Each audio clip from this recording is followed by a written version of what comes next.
Welcome to Hood Champion Boxing and Sports. In boxing, you find a way to win or you find a way to lose. Check this out. Claressa Shields and Mikaela Mayer moving even closer. There's no bigger fight in women's boxing than Mikaela versus Claressa, which we all know is not true. Two athletes in their primes of their careers that demands the biggest platform possible. So obviously, people are pushing this out for a specific reason. Because there's an undefeated obsession when it comes to Claressa Shields. Claressa Shields. She just does not care at all when it comes to what she says and who she may offend. You know what I'm saying? Now, she came out here and she posted something. I'm going to show you what she posted, which just really blew my mind because it just tells us that Claressa Shields is really, she's going to focus on remaining undefeated. Okay? Let me show you what I'm talking about. It really tripped me out when I saw it. I said, this is crazy. I understand there's trash talk, but I also understand that things can go beyond that. You know what I'm saying? Okay, right here. And it is what it is. You know, we already know she's on social media. That's her playground. But she said something that rubbed me a kind of way where I'm like, even some of the male fighters are starting to chirp up and speak out against the nonsense. She says, hate and B-words linking up. Yeah, that one. That one-on-one action ain't what y'all want. Keep on hating, though, and losing. Nobody with losses on their record should be talking about me on no day. Nobody with losses on their record. Nobody with losses on their record. You see, when I read stuff like that, you know what that tells me? And everybody's going to have their opinion. That Claressa Shields, she's obsessed with being undefeated. Being undefeated is everything that matters to her. And I'm telling you, her legacy is in danger. But this is the thing. What it also tells me is that Shadesha Green fight, we can forget about that. I really don't believe that she's going to fight Shadesha Green. Now, if she does, great. But I just don't think she's going to fight Shadesha Green now. Because she feels a kind of way about fighters who have losses. And she likes to sit back and be able to throw that in their face. That look at me, I'm okay, I'm undefeated. You have a loss, you're not okay. I'm better than you. I'm superior to you. You can't speak to me. How dare you, you peasant? And that's all bad. Because you even have male fighters out here who are like, oh, you out here making fun of people who take a loss?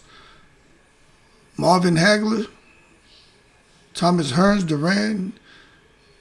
You talk about how you beat Keith Thurman, so you don't respect that man who was a unified champion at 147, dogging everybody out, whipping their asses. Ray Leonard, De La Hoya, Earl Spence, Deontay Wilder, Anthony Joshua. So all these fighters, anyone who has a loss can't talk to you. Now we know Serrano and Franchon, they've been out there kind of showing support to each other.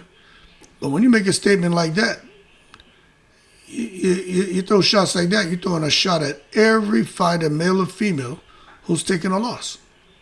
So Lennox Lewis can't talk to you. Christy Martin is one person you should be listening to. She can't talk to you. Layla Ali's undefeated, and I'm trying to listen to her, so you're not trying to listen to anybody. Mike Tyson. You see, there's a public backlash that's going on right now. And this is what I'm telling you. And for people who are like, I do a lot of videos. But y'all should watch the other videos too, where I'm not talking about Claressa Shields. Because those are just as entertaining and just as informative. You know what I'm saying? But I understand people like to watch the Claressa Shields videos. And a lot of the ladies who are on the channel, this is what they're on the channel for. So I'm gonna put it out for y'all. But if you're interested in boxing, go watch some of the other videos. I think you'll enjoy that too. But there's a public backlash right now when it comes to Claressa Shields. And it's nothing that I'm doing, other content creators are doing, professional athletes are doing, casual fans are doing. There's nothing that we're doing. She's doing it. And that backlash, I'm telling you, is just putting her in a position to where she cannot lose. She can't even afford to be in a competitive fight because she's going to unravel. And what's crazy is that backlash surrounding Claressa Shields has less to do with her boxing ability, man, and more to do with how she frames winning and losing, and how she wants to come out here and just basically disrespect people. Now, she want to talk about people's undefeated records and people's records and who has losses and don't talk to me and try to humiliate them. But somebody talk to her about maybe her appearance and what she has. You know what I'm saying? That's because there's a whole lot of criteria there if somebody really wants to attack Claressa Shields. And a lot of people do. But you can't come out here and say, hey, don't make fun of me and talk about me and say these things about me, but then you're out here saying things about other people. You can't come out here and pick and choose what you can say about people, what people can say about you. Nah. Nothing's off limits, you know what I'm saying, when it comes to war. But at the same time, if someone's attacking Claressa Shields on how she looks physically and how she's conducting herself, that is a little bit different than someone coming out and basically laughing at fighters who've taken losses. Because there are a whole lot of great fighters in a past and present who've taken losses. I just think over time her messaging has increasingly implied that taking a loss disqualifies fighters from greatness. Not true. From toughness. Not true. From legitimacy. Just not true.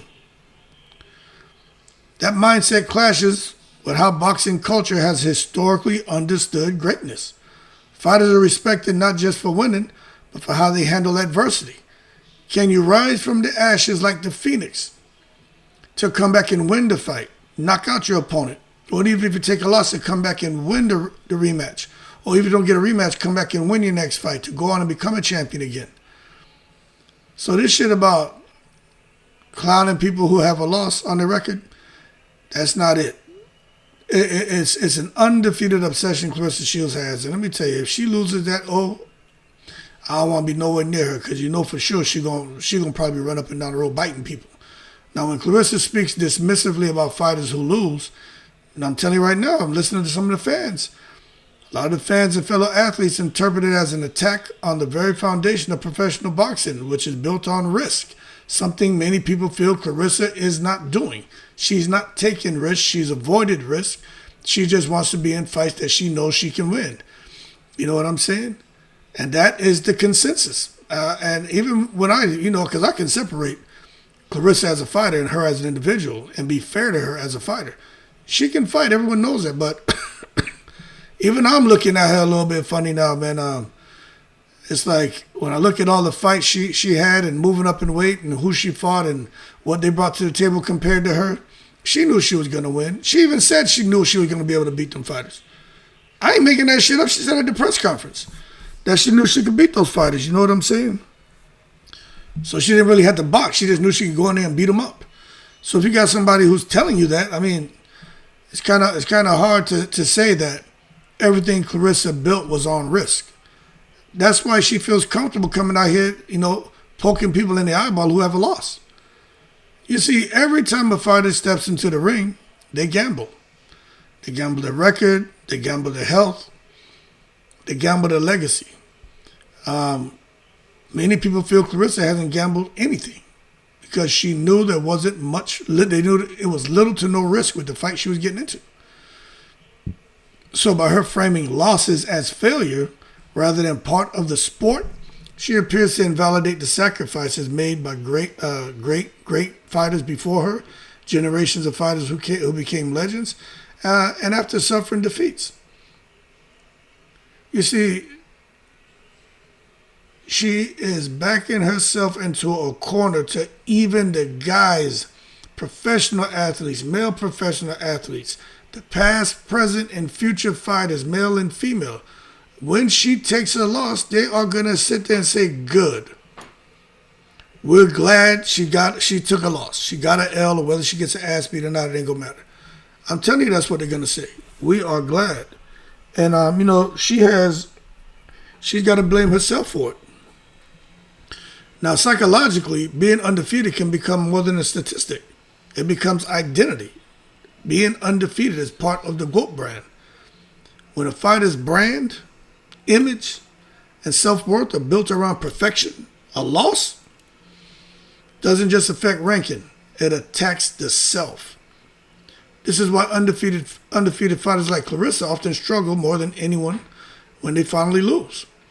You know what I'm saying? When an undefeated fighter loses that O, when the O had to go, the world treats him differently. Critics become louder and sponsors hesitate. And that's not fair, but it's just the boxer's reality, man. History shows this pattern repeatedly. Mike Tyson once portrayed as invincible. His highlight is just, people still fascinated watching this man's highlights. It's crazy to watch Mike Tyson in the ring when he was young. It's just amazing, like to know a human being could do that. But he spiraled emotionally after losing that image. You know what I'm saying? His defeats didn't just change his career trajectory; they changed how he saw himself. Oscar De La Hoya was another one, man. Superstar persona. That left hook was no joke. Dominance, charisma, he had it. But took that loss to Felix Trinidad into elite competition, forced him to confront vulnerability publicly, leading to visible struggle with confidence and later personal issues. He was even crying. These people are human. I get it. They got emotional. They got emotions just like us. Sugar Ray Leonard experienced similar emotional turmoil after defeats disrupted the narrative of invincibility that supported him in his prime. So we can just look at those names right there and stop and say, how are we going to make fun of someone who's taken a loss in their boxing career when just think of the Tysons, think of the De La Hoyas, the Ray Leonards, the Danny Garcias. We're making fun of these guys who were champions, took losses, came back, continued to dominate, and right now people have the utmost respect for him. Even Danny Garcia, he remained elite after losses, man. Saw the public perception shift once the myth of perfection disappeared, and he struggled bad. Mental health, man, because social media is a dark-ass place. They really gave him the business. He couldn't handle that shit. So this phenomenon isn't unique to boxing, man. You know what I'm saying? Athletes in other sports who are marked as flawless performers often collapse when reality intervenes. The world rewards perfection. It's hard to try to maintain perfection. You got to work diligently at it every day. So when the world chooses not to reward perfection, it's going to punish vulnerability. So when that illusion cracks, mental health issues frequently surface. That's going to be Claressa if she loses. I'm telling you. Because without that, she's nothing. Like that, she's nothing without that. It's like some guys who are cowards become police officers and they got that badge and gun. Without that badge and gun, you see them out and about. They don't have all that confidence no more, do they? I was at one of my son's AAU basketball meets. First thing in the morning, 8 o'clock. 8 o'clock in the morning was the damn game. People in there tired, drinking coffee. This idiot comes in. He's a cop, but he's in civilian clothes. And this fuckhead has his cop badge on his chest and his fucking gun, and he comes in there in the stands and he's sitting there and he's there with his boots on and his this, and he like with a kind of confidence. I just looked at him and he looked at me and he was like, good morning. I just looked at him. Looked at him disgusting. Like the fuck out of here. 8 o'clock in the morning. You come up here in the AAU basketball game in civilian clothes with a fucking gun and your badge on your chest. Like, get the fuck out of here. That's corny to me. You know what I'm saying? He's a good example because you even saw when I just stared at him, his energy was like, he was weak because I looked at him crazy because I just didn't understand coming in there with a fucking gun at 8 o'clock in the morning with a little kid's thing. He wasn't working there. It's like, man, you could have, even if he's on call or on duty, I don't know what I don't know. I just thought it was odd. You know what I'm saying? But the bottom line is that had nothing to do with what I'm talking about. But again, it's talking about people, and there's certain things that make them feel a kind of way about themselves, and that's why I was getting to with that cop story. But for Claressa, I tell you what, the people out here watching, they're like, man, this whole thing about Claressa and her current posture, that GWOAT brand is not just tied to winning, it's tied to her never losing. That makes every risky fight a threat, not just to a belt. And she has a lot of belts, man, but to the entire brand. When your greatness is defined by being untouched, the safest business move becomes avoiding danger. Chagrin rather than seeking legacy. And that's why you got situations like what we're talking about with her and Michaela Mara. I'm telling y'all that's the next fight. I'm going to keep talking about Chagrin, but I'm telling you that's what they're going to do. That's 100% what she's going to do. They need her to win. But that's why when you start talking about this with people like Claressa Shields avoiding danger rather than seeking legacy, some people say, well, she already has the legacy, man. And I'll tell you, she does have some legacy. She does have a whole lot of legacy. She does. She's the most decorated female boxer, right? That's, like, I'm not making that up, okay? That's the truth. But again, this leads into speculation about strategy. Observers believe her team may be planning the remainder of her contract in a way that minimizes risk rather than maximizes legacy. The idea is not that she cannot beat elite fighters, but that her brand benefits more from protecting the undefeated image than from testing it. Now, in that sense, critics argue that those next fights may be chosen for safety instead of historical impact. And I truly believe that. I think she's going to fight Michaela Mara next, and if she fights Chagrin at the end of the year, cool. If not, problem. Because I understand business. I mean, I can be fair. I understand business. You know what I'm saying? I understand they want to get some wins, make some money. I mean, I get all that. Michaela Mara will probably go to Detroit. I understand. But give us the Chagrin fight. If they don't give us the Chagrin fight, then we know what happened. Somebody put duck sauce on the fried rice. You know what I'm saying? But I'm just saying, man, if they choose safety instead of historical impact, that would represent a shift from the sporting ambition to brand preservation. And that's what it's looking like to me right now anyway. A move common in prize fighting, but dangerous for long-term respect, which is what Claressa is losing. Respect from fans, from casuals, from people from other sports. You know, it's not just boxing. Even from the men who normally don't get caught up in all the bullshit. Even they're like, nah.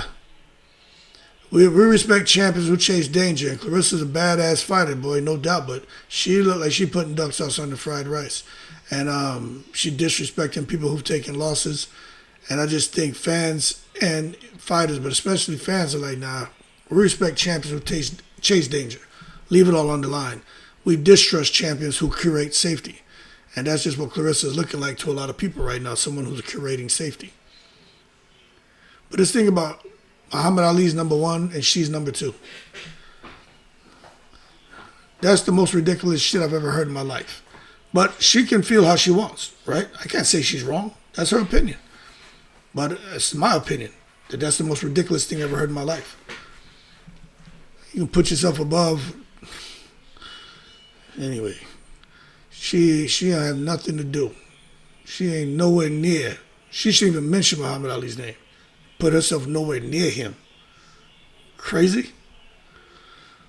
The contrast becomes sharper when compared to fighters who retire undefeated with respect, man. And this is a big, big contrast here between Claressa Shields, who I think is trying to go on and retire undefeated by picking the fights that she knows she can win. We talk about somebody like Floyd Mayweather. Floyd Mayweather retired with respect. People can say what they want about his attitude, but as far as him and what he did in the ring, fought more champions than any other fighter in this era, still retired unbeaten. The money, he made the money, but it's the fighting. Floyd Mayweather whipped everybody's ass. You could just see it's just hard to pick someone who can beat him. Even when Crawford talks about Floyd, Crawford is very reluctant to say how that fight would go. Because even Crawford's like, Floyd was different. You know what I'm saying? His reputation rests not only on the O being undefeated, but the quality of opponents. You know what I'm saying? You take a look at Andre Ward and Joe Calzaghe. They also left the sport undefeated, but their careers were defined by consistency against elite competition and professionalism outside the ring. They didn't belittle fighters who lost. They framed winning as something earned, not guaranteed. They put the work in. Their undefeated records enhanced their legacies rather than becoming their only talking point. So Claressa Shields got to pay attention, because even if she goes on to retire undefeated, that ain't going to mean shit. Especially if she's ducking people like Shadaysha Green, and she doesn't get the right dancing partner that can elevate herself. And I understand there's not as many opportunities for her to get into those fights where it's elite against elite. I understand that small pool of fighters out there for the women, but they have different weight divisions. She's moved up and down. She fought champions. She got belts, but you knew on paper that those women, they didn't stand a chance. That's why it's so important for her to fight someone like Shadaysha Green, and then, try to figure out if she can, whatever catchweight she can make with really special fighters in some of the lower weight classes, 154, maybe a 147-pounder one to come up to 160, and figure some things out. Because Claressa Shields can lose weight. And I'm not saying that to make fun of her. I'm saying that as she already said, I'm smaller than these girls at heavyweight. She's put on weight to go up to 175. So she could sweat that weight off and get down to 160, as if she wants to. So if she does that and get a couple of fights with some, champions down there and make those catchweight fights, you got to put some respect on her name, because at least she's like, all right, look, I recognize that all of these accolades that I have and titles that I have, I earned them. True, I did fight for them, but the women didn't belong in the ring with me. So I went down to fight women who, skill for skill, were on the same level. Just weight was the limiting factor, and we were able to get beyond it and make the fight. And she goes in and she wins. Then Claressa Shields, I think now the discussion changes. But at the end of the day, another layer is the growing pushback from women's fighters themselves. If you listen to the women's fighters themselves, they ain't feeling Claressa Shields. Many feel alienated by Claressa's tone and presentation and how she represents herself in female boxing. Instead of being seen as a leader of women's boxing, she's increasingly perceived as isolated from it. Fighters who once supported her now publicly question her attitude, suggesting that her approach damages the collective image of women's boxing by making it about ego rather than opportunity. It's a sport where unity is essential for visibility and pay equity. This perception is costly. When peers turn critics, I'm telling you, it signals that internal trust has been eroded. And I'm going to tell you right now, this thing about sex sells. A lot of them female fighters, they like to show off skin too. So you gotta be real. But there's some other ones out there, they ain't trying to hear that shit. It's already hard enough for women. Then to come out here now with boxing, and you come out here parading around and everything is about sex, skin.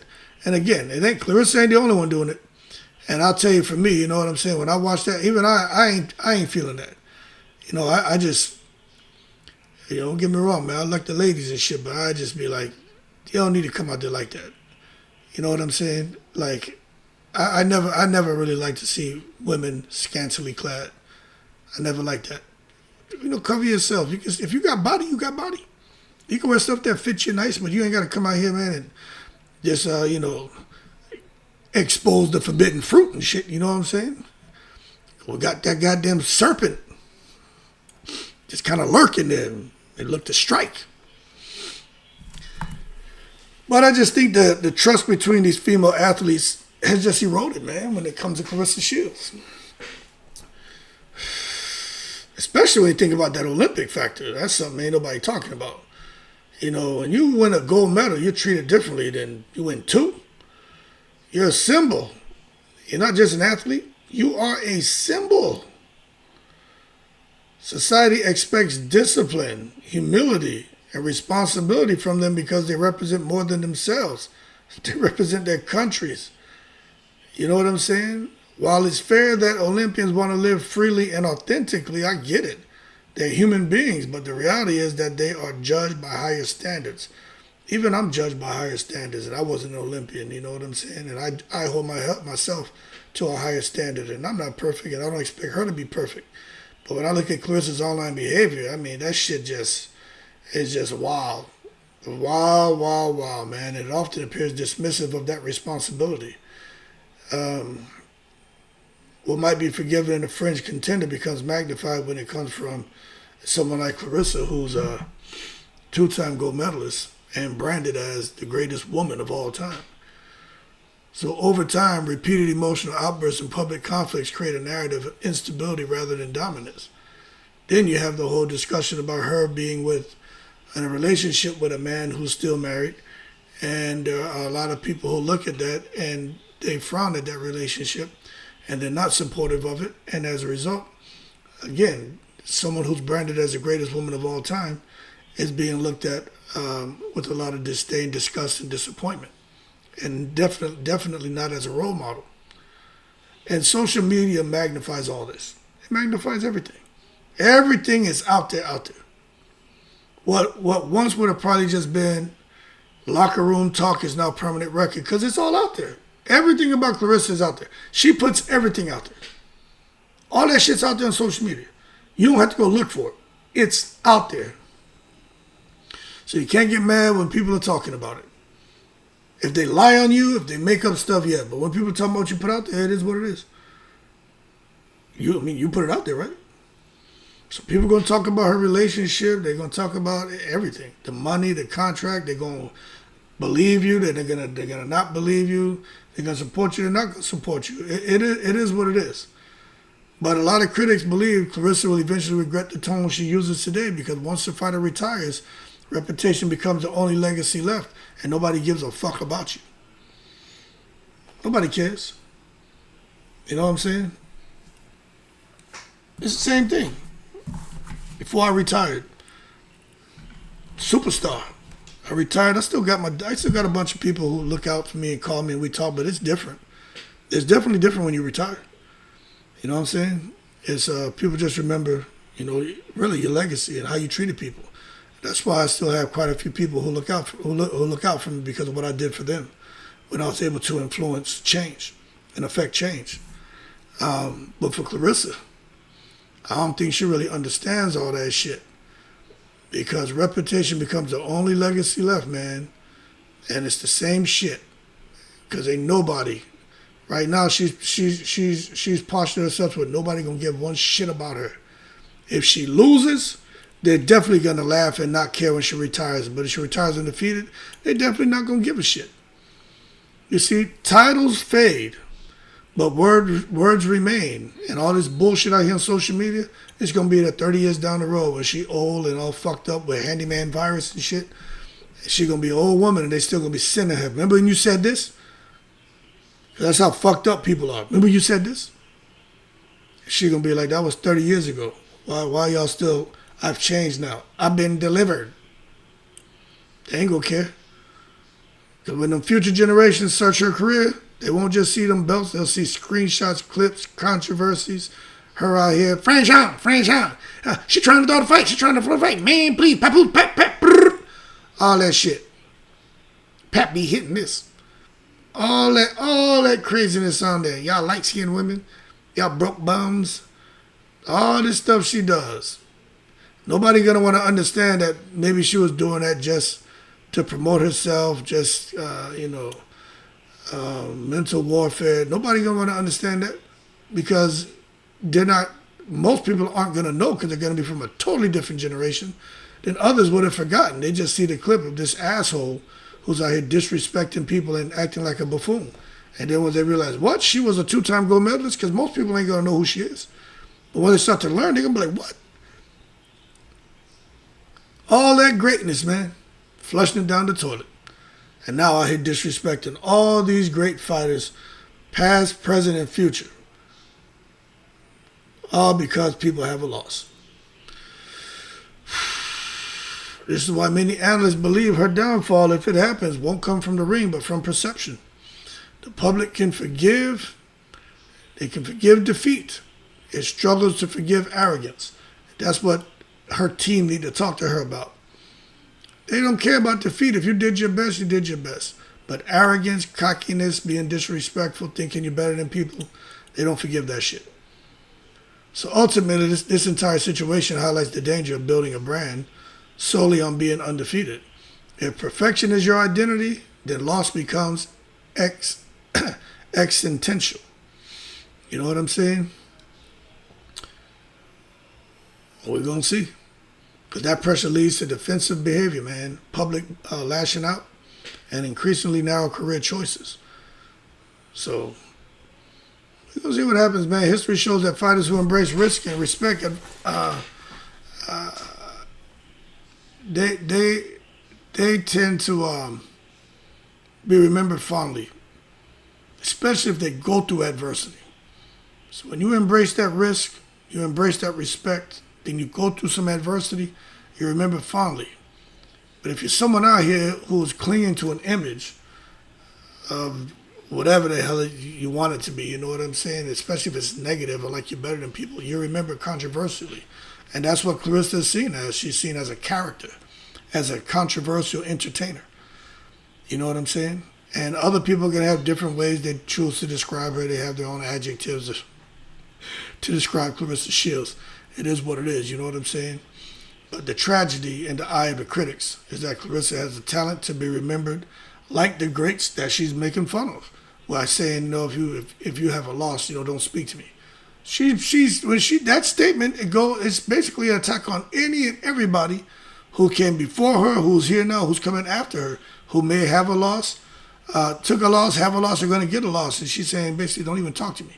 But the thing is, her story's not written yet, still being written.